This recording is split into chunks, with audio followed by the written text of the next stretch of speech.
सदी में रशिया और ब्रिटेन ने एक ग्रेट गेम खेली थी और 2026 में वो ग्रेट गेम वापस आ रही है, लेकिन इस बार जो है वो बैटलफील्ड अफगानिस्तान नहीं ग्रीनलैंड बन चुका है। तो hello everyone, I am Anjali and you are watching seeking fact, जहां आज इस वीडियो में हम बात करने वाले हैं ग्रीनलैंड, एक ऐसी जमीन की जो आज के टाइम पे खजाना बन चुकी है। जब भी हम वर्ल्ड मैप देखते हैं तो हमारी नज़र सबसे पहले यूएस, चाइना, रशिया जैसी कंट्रीज पर पड़ती है, लेकिन एक और ऐसा देश है जो आज के टाइम पे इतना इंपॉर्टेंट बन चुका है और जो वर्ल्ड मैप पे एग्जिस्ट करता है, वो है ग्रीनलैंड, जिसे ज्यादातर लोग इग्नोर कर देते हैं। नाम इसका ग्रीनलैंड है, लेकिन ये एक बर्फ से ढका हुआ इलाका है जहाँ की पॉपुलेशन बहुत कम है।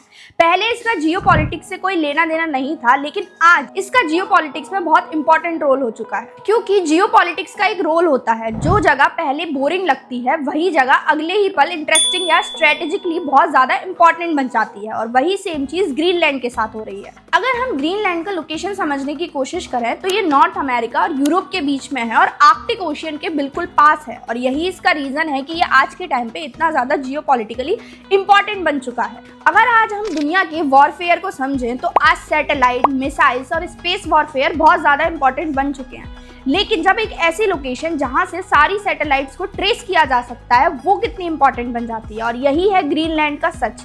ग्रीनलैंड जो है आज स्ट्रेटेजिकली इतना ज़्यादा इंपॉर्टेंट बन चुका है क्योंकि यहाँ से सारी सैटेलाइट्स को ट्रेस किया जा सकता है, उनकी ट्रेजेक्ट्री समझी जा सकती है, और इसी वजह से ग्रीनलैंड जो है वो ऑटोमेटिकली स्ट्रेटेजिकली बहुत ज़्यादा इंपॉर्टेंट हो चुका है, और यही रीज़न है जिसकी वजह से अमेरिका आज बोल रहा है कि ग्रीनलैंड हमारा है। इसीलिए अमेरिका ग्रीनलैंड में बहुत सालों से एक बेस चला रहा है जिसका नाम है थूले एयर बेस। ये बेस इतना इंपॉर्टेंट क्यों है? ये बेस इसलिए इतना इंपॉर्टेंट है क्योंकि यहाँ से सारी मिसाइल्स डिटेक्ट हो सकती हैं, सैटेलाइट डिटेक्ट हो सकती है, और साथ के साथ स्पेस से आने वाली कोई भी चीज़ बहुत आसानी से डिटेक्ट करी जा सकती है। तो ग्रीनलैंड सिर्फ एक ज़मीन का टुकड़ा नहीं है, ये दुनिया का आँख और कान बन चुका है। अब इस चीज़ को ऐसे समझिए, अब ग्रीनलैंड का ग्लेशियर जो है वो धीरे धीरे पिघल रहा है, मतलब वहाँ की बर्फ जो है धीरे धीरे पिघल रही है, जिसकी वजह से जो रेयर अर्थ मिनरल्स हैं जैसे कि आयरन हो गया, यूरेनियम हो गया, वो सारा जो है वो ऊपर आ रहे हैं। इसमें ऑयल और गैस के भी सिग्नल मिलते हैं, और ये वही मिनरल्स हैं जो ईवीज में, मिसाइल्स में और सैटेलाइट में बहुत ज़्यादा इंपॉर्टेंट रोल प्ले करते हैं। यहाँ एक और चीज़ है जो बहुत ज़्यादा इंपॉर्टेंट है समझने के लिए। अगर आप वर्ल्ड ट्रेड रूट्स को देखेंगे तो वर्ल्ड ट्रेड रूट जो है वो नैरो सी रूट्स पर डिपेंडेंट है, जिसमें मोस्टली जो ट्रेड होता है वो स्विस कैनाल और स्ट्रेट ऑफ हॉर्मुज के थ्रू होता है। लेकिन प्रॉब्लम ये हो चुकी है कि ये सारे रूट्स जो हैं वो पॉलिटिकली अनस्टेबल हो चुके हैं वॉर, पायरेसी और ब्लॉकेड्स की वजह से। इसीलिए ग्रीनलैंड जो है एक अल्टरनेटिव सी रूट्स भी ला रहा है। क्लाइमेट चेंज के बाद आर्कटिक के थ्रू एक नया रूट खुल रहा है, जिसकी वजह से यूरोप और एशिया के बीच का डिस्टेंस जो है वो 30 से 40% कम हो जाता है, और इस रूट के बिल्कुल मुंह पे बैठा है ग्रीनलैंड। इसीलिए ग्रीनलैंड की इंपॉर्टेंस आज इतनी ज्यादा हो चुकी है। जो फ्यूचर में ग्रीनलैंड के पोर्ट्स और लॉजिस्टिक्स को कंट्रोल करेगा, वही आगे चल के ट्रेड को ही नहीं बल्कि ग्लोबल प्रेशर और पॉलिटिक्स को भी पूरी तरीके से कंट्रोल करेगा। अब पिक्चर में नया कैरेक्टर आता है जिसका नाम है रशिया।